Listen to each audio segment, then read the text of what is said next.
Copa അപ്ഡേറ്റ്സുമായി soccer talk വീണ്ടും എത്തുന്നു. Neymar ഇല്ലാതെ വീണ്ടും ബ്രസീൽ കോപ്പയ്ക്കിറങ്ങാൻ പോവുകയാണ്.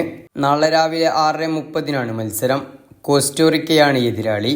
എന്നാൽ സൂപ്പർ താരം നെയ്മറിന്റെ അഭാവത്തിൽ ബ്രസീൽ ഇറങ്ങുമ്പോൾ ആരാധക മനസ്സ് വളരെ നിരാശയിലാണ്. ഏറെ കാലമായി തുടരുന്ന പരിക്ക് തന്നെയാണ് വില്ലൻ. പരിക്കുകൾ കാരണം ഇതിനു മുൻപും ഒരുപാട് മത്സരങ്ങളും ടൂർണമെന്റുകളും നെയ്മർക്ക് നഷ്ടപ്പെട്ടിട്ടുണ്ട്. ഇവിടെയെങ്കിലും നെയ്മർ ഉണ്ടാകുമെന്ന പ്രതീക്ഷയിലായിരുന്നു ആരാധകർ. എന്നാൽ അതും നഷ്ടപ്പെട്ടു. എന്നാൽ നെയ്മർ ഇല്ലെങ്കിലും പ്രതീക്ഷകൾ കൈവിടാൻ പറ്റില്ലല്ലോ. നെയ്മർ ഇല്ലെങ്കിലും ബ്രസീൽ സ്ട്രോങ് ആയി വരണം, കോപ്പയടിക്കണം. അതാണ് അവർക്ക് ആഗ്രഹം. 2019 കോപ്പ അമേരിക്ക ടൂർണമെന്റിന് ബ്രസീൽ എത്തുമ്പോൾ നെയ്മർ അവിടെയും ഉണ്ടായിരുന്നില്ല. എന്നാൽ അദ്ദേഹത്തിനു വേണ്ടി ആ കിരീടം അവർ നേടിക്കൊടുത്തു.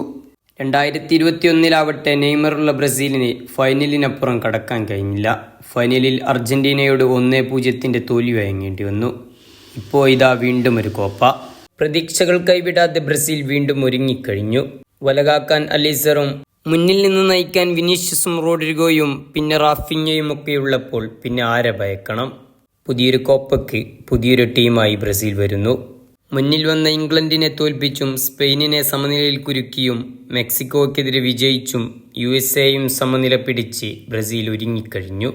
നാളെ കോസ്റ്റോറിക്കയ്ക്കെതിരെ രാവിലെ 6:30 മത്സരം. ഫുട്ബോളിൻ്റെ പുതിയ അപ്ഡേറ്റ്സുമായി സോക്കർ ടോക്ക് വീണ്ടും എത്തും.